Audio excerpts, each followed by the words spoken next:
एक महिला को शादी के 12 साल हो गए थे, लेकिन उसे संतान सुख नहीं मिला था। बच्चे को पाने के लिए उस महिला ने न जाने क्या क्या उपाय किए थे। डॉक्टरों के पास गई थी, बाबा भक्तों के पास गई थी।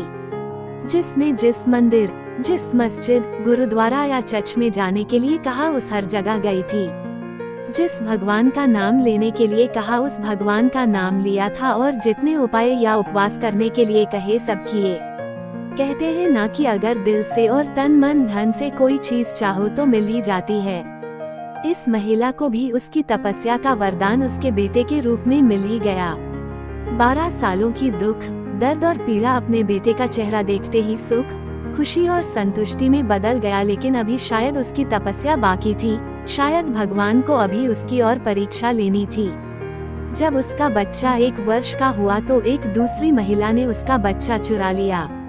सोचिए उस माँ की मनस्थिति क्या होगी जिसने दुनिया में सबसे ज्यादा जिस बच्चे के लिए अपनी जिंदगी जी थी उससे उसका बच्चा ही छीन गया। उसे ऐसा लगा जैसे किसी ने उसका बच्चा नहीं, उसके शरीर से उसकी आत्मा ही चुरा ली हो। उस दिन से उस माँ का जैसे खाना पीना सोना सब छूट गया था। उसे ना भूख लगती, ना प्यास लगती, ना नींद आती। हार मान जाए वह माँ कैसी। अपने बच्चे को ढूंढने में उसने जमीन आसमान एक कर दिया, और आखिरकार उसने अपने बच्चे का पता लगा ही लिया। वो पहुंच गई उस चोर महिला के पास अपने बच्चे को वापस लेने के लिए। जब बच्चे की मां ने उस चोर महिला से अपने बच्चे को वापस पाना चाहा तो वो महिला ऐसा जताने लगी जैसे वह उसका खुद का बच्चा हो। जब बच्चे की मां को लगा किसी भी तरह से बात बनती नजर नहीं आ रही है, तब वो इस मुद्दे को राजा के पास लेकर गई।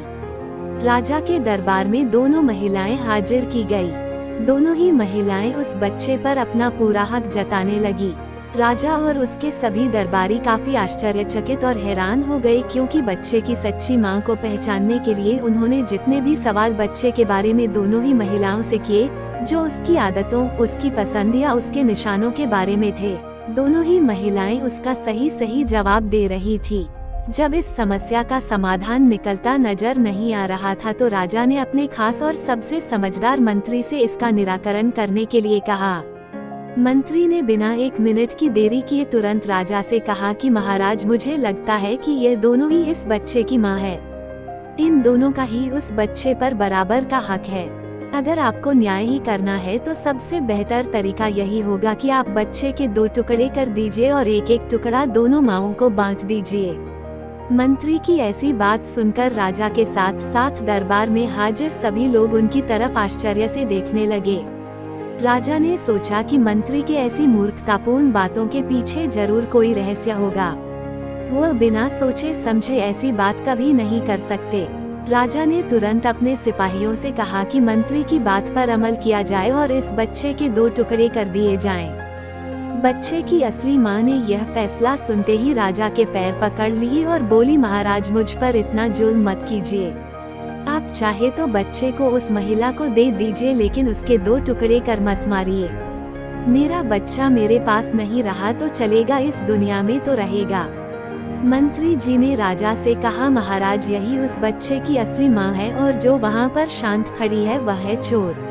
राजा ने तुरंत उस बच्चे को उसके असली मां को सौंपने के लिए कहा और उस चोर महिला को फांसी की सजा सुनाई। बच्चे की असली मां को उस दूसरी महिला पर जिसने उसका बच्चा चुराया था दया आ गई, क्योंकि उससे मिलने के बाद उसे यह पता चला था कि वह भी उसी परिस्थिति से गुजर रही थी जिससे वह 12 सालों से गुजरी थी।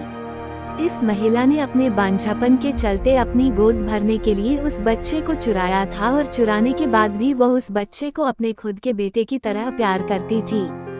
बच्चे की असली मां ने दरबार में विनती कर उस महिला को माफ करने के लिए कहा। दोस्तों, यह कहानी हमें बताती है कि कैसे एक मां अपनी औलाद के लिए कुछ भी कर गुजरती है, और यह भी सच बात है कि एक मां का दर्द दूसरे मां से ज्यादा कोई नहीं समझ सकता।